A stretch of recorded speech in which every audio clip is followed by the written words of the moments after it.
Imagine Europe in the 1500s. The Catholic Church was super powerful. It controlled everything. From the moment you were born until you died, the Pope wasn't just a religious leader, he was like a king, with armies and lots of political power. But things weren't as great as they seemed. Many regular people didn't like the church leaders. These leaders lived in fancy houses and had lots of money, while the people they were supposed to care for were often poor. People started to think these leaders weren't very religious, and then there were indulgences. These were like tickets to heaven that the church sold. People thought this was wrong, like the church was tricking them. In this time of trouble, a young monk named Martin Luther was about to change everything. The church tried to silence anyone who complained, which just made people angrier. Something big was about to happen. Martin Luther, born in 1483, was a very religious man. He was a monk who prayed, studied, and helped others. But Luther worried a lot about his own sins. He couldn't understand how a God who punishes bad things could also be forgiving. He read the Bible, especially the letters of St. Paul, and learned about being saved by faith. This means that God forgives us because we believe in him, not because we do good things. Luther realized that the church wasn't teaching this correctly. He saw how the church's bad actions, like selling indulgences, were hurting people. Luther knew he had to do something. He wrote a paper called The 95 Theses to start a discussion about the church's problems. This paper would change the world and start the Protestant Reformation. On October 31st, 1517, Martin Luther, a little-known teacher, put his 95 Theses on the church door in Wittenberg, Germany. He wanted to talk about his ideas, but this simple act started a huge chain reaction.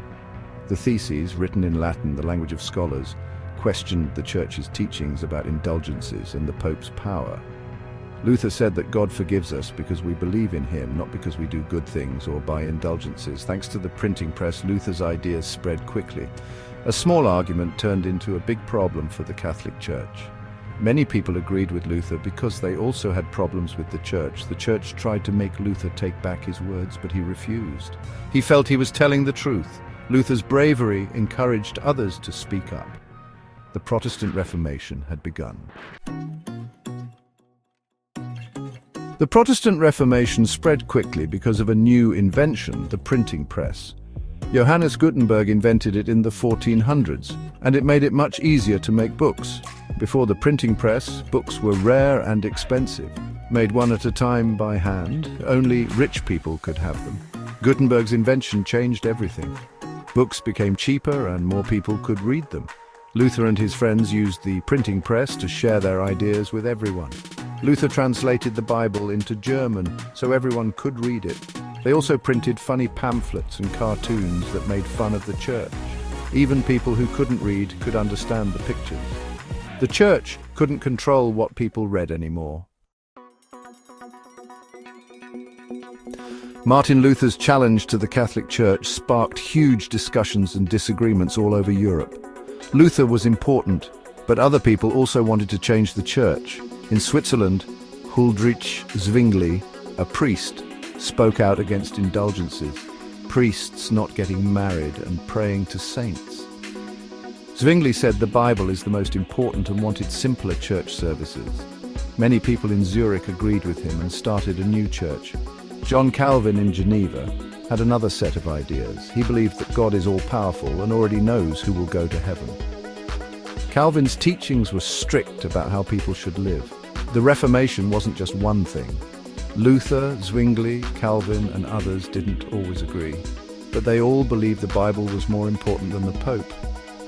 It was a time when people thought hard about God, who should be in charge, and what the church should be. The Catholic Church was slow to respond to Luther and the Protestant Reformation, but they eventually fought back with what's called the Counter-Reformation. They wanted to stop Protestantism, fix problems in the church, and defend their beliefs. The Council of Trent, a series of meetings from 1545 to 1563, was a big part of this. The council clarified what Catholics believe about being saved, the importance of rituals, and the role of priests. They said the Pope was still in charge and that tradition was as important as the Bible. The council also fixed some of the problems that started the Reformation. They stopped selling indulgences, said preaching and teaching were important, and told priests to behave better. The church also created new groups like the Jesuits, who were smart, traveled to other countries to spread Catholicism, and focused on education. The Counter-Reformation wasn't just about fighting back, it was about making the Catholic faith stronger. The Protestant Reformation wasn't just about religion, it changed society, politics, and culture in Europe.